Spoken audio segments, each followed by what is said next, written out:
Thank you, Michael. In order to give your brains a rest, I've got no PowerPoint slides, but other presenters of information from this program will have. And I've also written my speech down. It's 4 double-spaced pages to keep me to time. So, and I'm dyslexic, so we'll see how this goes. Okay, we know more about the movement of celestial bodies than we do about the soil beneath our feet, said Leonardo da Vinci 500 years ago. And the picture today, a world of big data, this is still a challenge. Program 2, titled Soil Performance Metrics, is working across 4 focus areas. 1, understanding which soil indicators matter and why, and how might we use them better. 2, how do we more easily sense and measure key soil performance indicators in the field at the point of interest? 3, how do we better analyse and visualise soil data for maximum user benefits, which we were just speaking of, to empower decision making? And how do we work better with farmers and their advisors to ensure this all works across the farm in appropriate ways? During the last 12 months, watching the capability of Program 2 research teams develop and prosper has been an absolute pleasure and highlight for me personally. Indeed, it has been over the whole term of the Soil CRC. The assessment of soil performance capability for the future of Australia has been lifted to a higher orbit, an orbit more focused on localised soil information, not just for farmers, but also broader Australian citizens beyond the farm gate, to the sports fields, golf courses, regional councils, governments, schools, universities and corporate sector. Indeed, many of our use cases in time will extend beyond soil to water, to plant saps, data management, data sharing and visualisation, to leadership indeed in the commercialisation pathways for our technologies, and communication of soil information to wider audiences beyond farmers indeed, to machine learning, use of electronics for engineering solutions for better soil measurement, which you are seeing in some of the devices at the back. But all with soil as a valued catalyst, in the aim to better and more readily measure and manage this critical natural resource by making soil data more available and useful for intelligent analysis and value adding. So how are we achieving this? Through a shared vision for how we enhance soil performance using technology and selecting teams capable of doing that through an iterative process of project proposal and review. This has led to multiple factored approach of investigation, taking important wet chemical and biological techniques out of the laboratories and into the field in miniaturised and simplified lab inside a plastic chip, to the use of cheaper electronic gas sensors set into an array to provide intelligence on important soil biological activity and microbial functions. We are also undertaking significant advancements in soil physical measurement by enabling the simultaneous measurement of soil strength, water content, temperature and salinity down to 30 centimetres, that active top part of the soil, but this can extend down to 60 centimetres indeed. And the use of AI and machine learning to explore the relationships between the total water levels stored in soils and that actually available to plants to provide greater water use efficiency and unlock better hydrological understanding.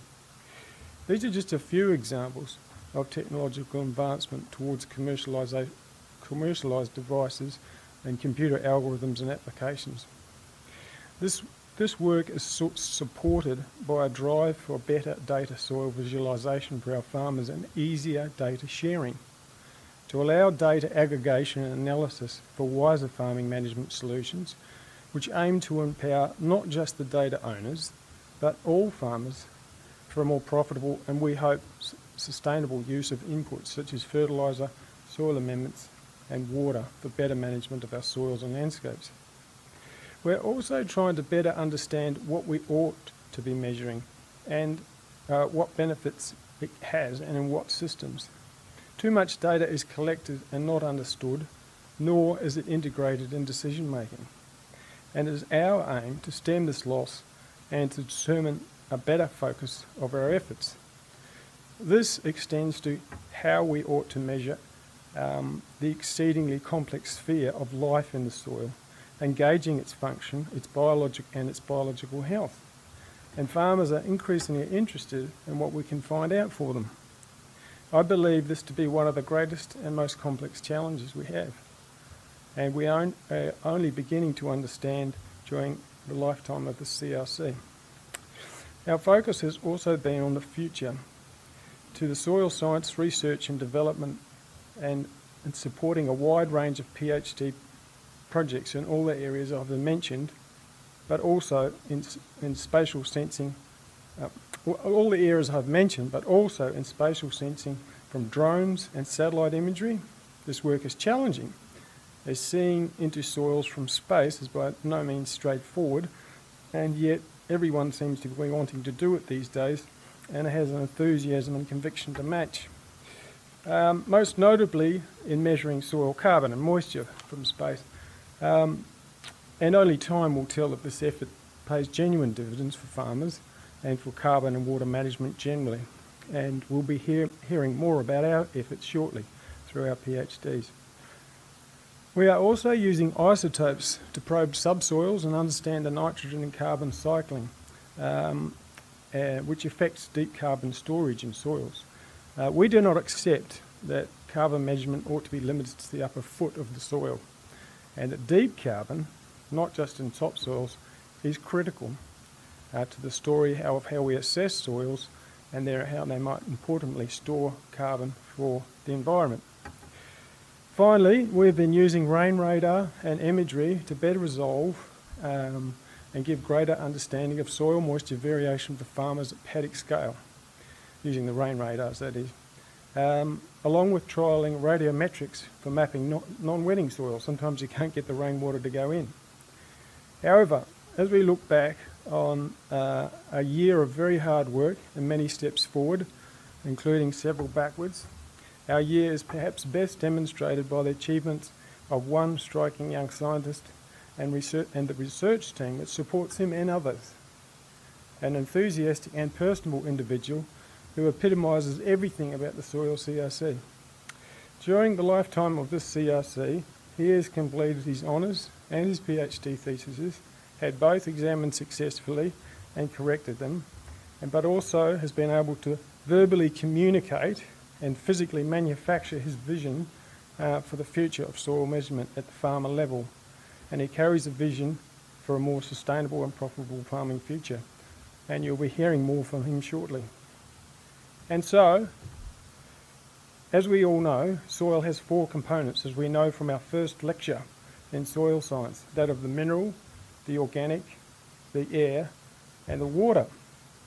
And our work is aimed to take soil investigation beyond the two dominant spheres, which we're sort of myopic about, the mineral, i.e. through fertilisers, and soil water through irrigation, and on to the other two critical components, which are, until recently have been somewhat ignored, that of the soil organic matter, the soil biology, and the soil gases and air spaces, and their role and impact, and indeed the loss of carbon and its degradation that it causes for soil health. We do this by working in several research areas in soil biology and developing an electronic e-nose and the development of simple field devices, which are being developed at the moment, for measuring P and enzyme activity in soils to enable a more integrated understanding of soil health in the field. A device for farmers and advisors and their advisors for better soil management. We're also patenting some of these devices, and we're actively pursuing this through legal channels. We have lodged trademarks for several of our devices: the Quoll, our e-nose; the Bilby, our underground wireless communication hub; the Bandicoot, our smart soil probe; and soon the Ruben, our lab-on-a-chip, which puts end measurement in the hands of everyone, much like a RAT test did for COVID. Look out for them in your garden stores in the future. We're also progressing increasing interest from the corporate side, and we are working with companies like Syngenta, Syntec, Remic, Alex and others on our products and how they might be best be successful in the commercial market. And so, as the Soil CRC rolls through and into its 8th year in operation, and we look to how it might be remembered, I ask, will it be via one of these iconic soil technologies that has been successfully commercialised and that has been adopted by farmers? Let's hope so, because it was President Roosevelt that once said, "The history of every nation is eventually written in the way in which it cares for its soil." And so our aim is to ensure that we can more readily measure our soil health and thereby more easily manage our soils so that in turn they can care for our soil health and well-being. Thank you.